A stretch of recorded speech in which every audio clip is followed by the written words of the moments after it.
teachers. This is, I guess, a little bit of a tangent on my videos.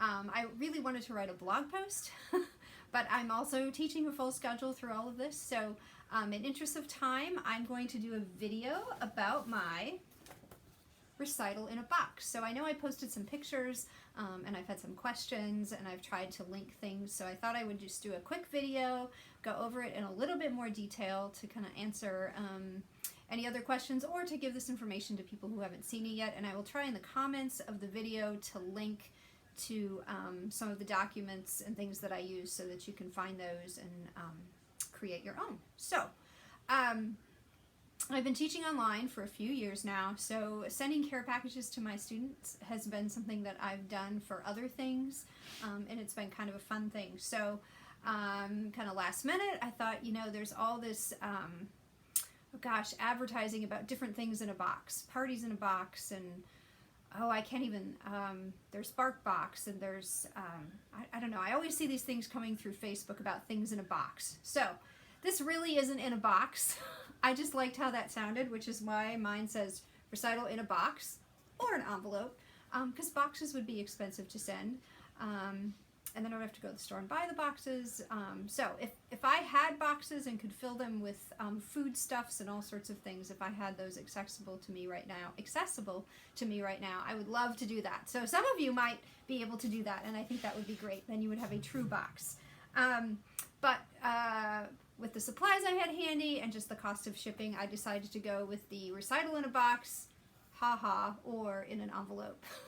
So some things that I included in my box, I went ahead, you know, this is, I should mention, this is all paper product I'm sending, and honestly, I could have just emailed this to all my students and had the parents print things. But everyone has so much on their plate right now. So much is happening. I really wanted to just print everything here and send it to students as a thank you for jumping on the bandwagon with this virtual recital. You know, everything kind of got turned upside down. So it's one less thing for the parents to do.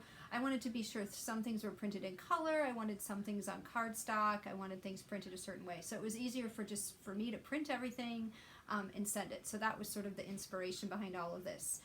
I just wanted to get them this little recital care package so they would be ready to go. So our recital, I should clarify, is a YouTube recital. I had students send me videos, and then I just actually ended up just putting them together on a playlist, and then we were going to watch via screen share on a live Zoom call. So I tossed around lots of different ideas and decided that it would kind of be the best of both worlds. We had a sense of togetherness by watching on that Zoom call, but yet they would still have sort of hopefully the better sound quality, etc., and a video of their performance. So if anyone really does get completely glitched out, they still have a video of their performance. So it's not perfect. I don't think any of them are perfect when it comes to technology, but it's the best we could do. So anyway, back to this. So I made a cover sheet. I did these on Canva. I am a super Canva novice. I'm kind of scared of Canva, actually. I've tried to use it a couple times before, and I was like, oh, I can't do this. So, but I really wanted to make something pretty, and I can't do that on Word or anywhere else.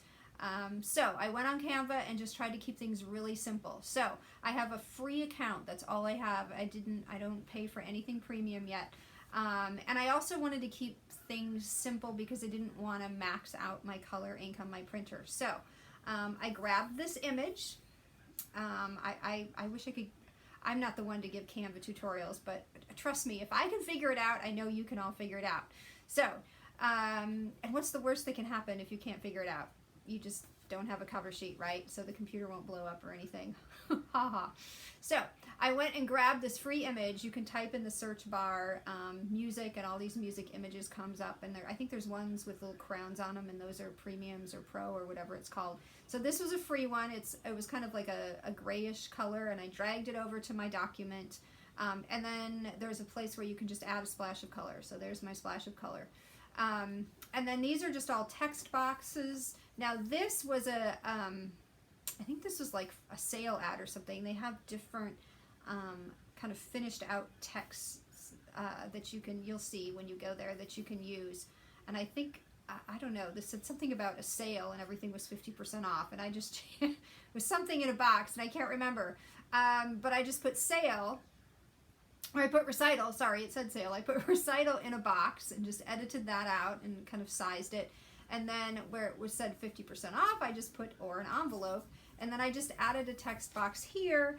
What I'm encouraging students to do for this, since we're watching it, instead of actively participating in the performance, is to grab a snack, grab popcorn, pizza, I don't know, something healthy, grab some grapes or some fruit or whatever, cookies, whatever you like, get comfortable and enjoy watching it. Yes, it's a different experience, but for me, this is all about making a positive experience out of whatever it's going to be, even though it's different. So, I'm kind of encouraging them to watch it like a family movie, right? We all get together and watch it. So, so what I included in my Recital-in-a-Box were printed programs. I guess you don't really, where did I put my printed programs? You probably don't really need to see them. I don't know where I put them. Here they are. Printed programs, I don't do anything fancy or foldy because, like I said, my technical skills really are pretty limited. So I just put a nice little colorful graphic on top, and then just made the program.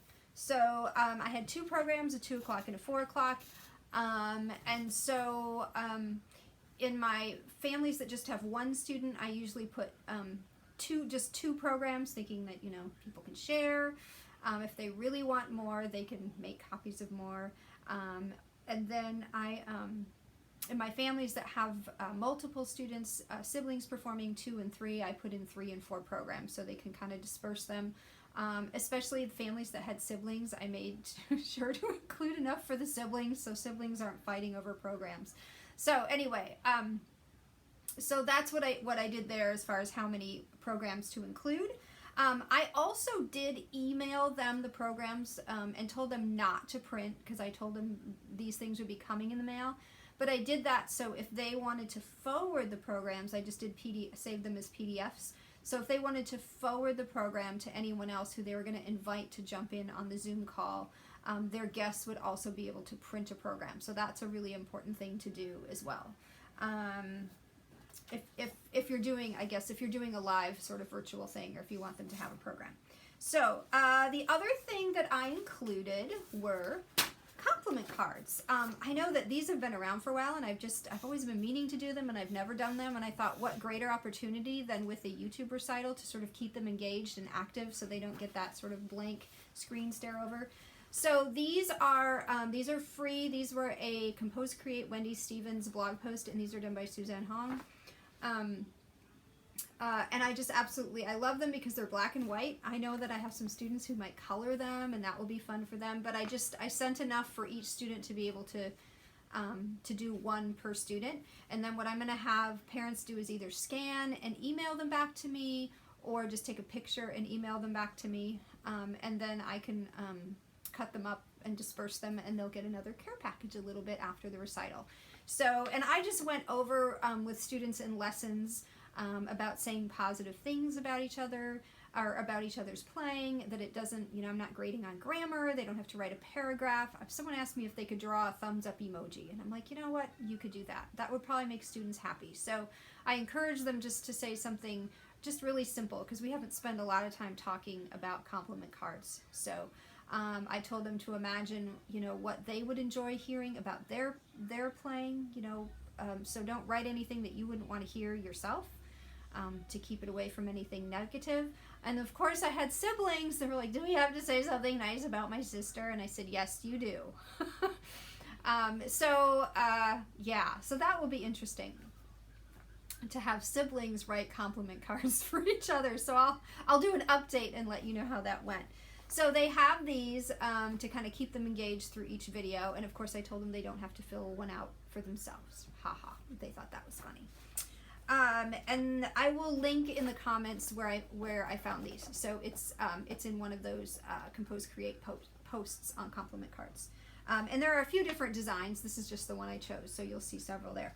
Then I've had a lot of questions about the trivia sheet. So my studio has and it came from a student, it didn't come from me, a tradition now of doing medleys within a recital. And actually I might blog about this in more detail, but basically I had one student who loves to do medleys, and so eventually other students were like, well, hey, I want to do a medley. So now pretty much every recital we have a medley, and it usually is 2 per season, so we have, I guess, 4 total each year, and then if we do a holiday recital, lots of times there's a 5th one there, and it's become kind of a cool thing for a student. It's an honor for them to be able to do the medley, and I have a variety of ages. They tend to be intermediate advanced students, but I have like a late elementary student doing a medley this year using lead sheets, so with popular tunes. But anyway, it's great audience participation. So basically what the trivia sheets are, so my later elementary kind of just cusping on early intermediate student is doing a Queen medley. So we just make blanks for all the songs to see if parents and students know them. And then I put some bonus trivia on here about who the 4 original band members of Queen were. And so I learned a lot through this. So I didn't know a ton about, I knew a little bit about Queen, but not a ton. And then I started to realize as I was working on these pieces with my student is that it was really easy to tell who the lead singer, Freddie Mercury, which ones he wrote and which ones he didn't. And so it started to become really clear. So I put some bonus trivia about that to kind of get students listening to see if they can hear those differences. So, and then my other trivia was an Imagine Dragons medley, which was a lot of new stuff to me, but I learned a lot of new music. And this is a intermediate student, but yeah, he developed so much skill from this. So anyway, I don't want to go into too much to this, but this one, since I think a lot of students know Imagine Dragons tune, but maybe parents don't, we made a song bank to choose from, whereas the Queen tunes are a little bit more, you know, they have a little bit of history, right? So more people know about them. So we made a little song bank, and then we were very silly, and you'll notice one of the songs is Jingle Bells. So we try to have fun with these, but it does. It gets the audience involved, and it makes the students feel pretty cool, and then younger students are looking at this and wondering when they'll get to do the next medley next. So, but you could do trivia about anything. You could have a trivia question about some of the different classical pieces or composers on your recital list. I mean, the sky's the limit with the trivia, right? You can have fun, and it's a great way to engage families with this online setting, I think, and students. Anyway, and I mostly just put one trivia sheet, thinking the family could do it together. There was a couple instances where there were larger families that I put in a couple sheets in case they wanted to have teams within their family to see who answered correctly or whatever. Then my piece de resistance was a certificate of recognition. I never do participation certificates or anything like that. So this is especially humorous because it stands out because I never do this. But it's a certificate of recognition presented to, where I wrote the student name, for being an enthusiastic participant and part of studio history. I've been playing that up to get them excited about doing this. You're a part of studio history. In the first ever Melissa Willis Music pandemic performance, and then the date, a virtual spring recital made possible by YouTube, Zoom, and the coronavirus. So, I'm hoping this will bring some lightheartedness to the event and make it a little bit more memorable. And again, it's all about making the best of a less than ideal situation. So I will link this in the comments, but I don't know that it's an editable thing. It's a PDF that I downloaded from Canva. Again, this was from Canva, all free. I just pulled this from the pictures and then added the green color, and then all of this I just did with text boxes. And there's, I think this font is called Charm, if that's helpful. There's just so many fonts to choose from. Some of them are premium, some of them aren't. But anyway, you can sort of personalize this, but feel free to use any of the wording. Obviously, you're not going to want my studio name or the date here, unless that's your date as well. So, and I didn't print the student's name on the actual document because I would have had to download 26 of these to do that in a printed font, so I just hand wrote it. So, and then I will also, I don't know if I mentioned, I will link this in the comments as well, so you can at least know what it looks like, but again, it's something you're going to want to edit because you probably won't include all of that maybe. And then the last thing that I included on the Recital-in-a-Box was special music for first-time recitalers and seniors. So what I did is I went, actually went to Piano Pronto and looked through a lot of their sheet music and tried to find some, and I used some of Wendy Stevens's from Compose Create too, but tried to kind of think what a special piece would be that it would appeal to each of those students, and went ahead and bought the studio license copy of that, if I didn't already have it, and printed it and just wrote a special note, and I included that in the packet as well. And so then the week following the recital, we'll have a special new piece to work on. So congratulating them for whatever things they did. So my usual certificates and, you know, giving flowers to seniors, of course, none of that worked. So this is just sort of something that was easy to send in the mail to recognize them, and then I can always do more later when we get a little bit closer to graduation time. So, and then, yeah, I just put it all in a 9x12 envelope. They were about, I did have to go to the post office. These, our Staples is doing curbside pickup. I'm guessing most office supply stores were, so that was great because I didn't have enough envelopes on hand and I didn't really want to go in the store. So I got those curbside pickup, and then I donned my mask and went to the post office. Each of these, I did print I forgot to mention, I did print these on cardstock. You wouldn't have to, but I happen to have the cardstock here, so I went ahead and did that. And I think the heaviest package was like I had 3 cardstocks, and then it was 3 cardstocks and all the trivia sheets and things, but I think the most expensive one was $1.80, and most of them that just had one student with one cardstock, they were like $1.40. So they ranged from $1.40 and $1.80 a piece to send. So it wasn't a huge amount, and that really is the same cost that I would have spent easily getting, you know, beverages for the recital and all of those kinds of things. So it worked out just fine. And I know I've seen somewhere through this, this is what I did again because I had to send everything in the mail because I only have a few local students. But if you have local students and want to do porch drops, I know I've seen some great things on some of the different sites about doing different food snacks and things, and I think that's really, really great. I wish I could send food in the mail in an envelope, but I didn't figure that would work out so well. But yeah, it just, again, it makes an less than ideal situation a little bit better. So I've probably talked too long, so I hope that is helpful. And please let me know if you have any questions, or just add your own ideas in the comment thread wherever this video lands, because it's great that we're all sharing now and sharing different ideas. So it's fun to see all of those. Alrighty, have a great day and a happy virtual recital planning. Bye-bye.